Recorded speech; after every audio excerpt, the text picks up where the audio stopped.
अमित शहांना देवेंद्र फडणवीसांची ताकद कमी करायची आहे आणि एकनाथ शिंदेची वाढवायची आहे.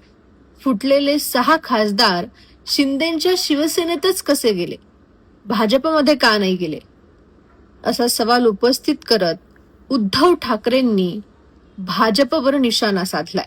सध्या उद्धव ठाकरे फुटीर 6 खासदारांच्या मतदारसंघात जाऊन दौरे करतायत, सभा घेतायत. या सभेदरम्यान त्यांनी हे वक्तव्य केलंय.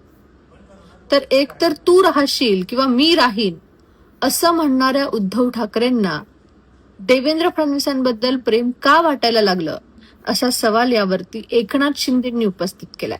उद्धव ठाकरेंच्या या आरोपांमुळे आता नव्या चर्चा होत आहेत. खरंच अमित शहांना देवेंद्र फडणवीसांची ताकद कमी करायची आहे का आणि एकनाथ शिंदेंना केंद्रातून बळ मिळतंय का, असा प्रश्न उपस्थित केला जातोय.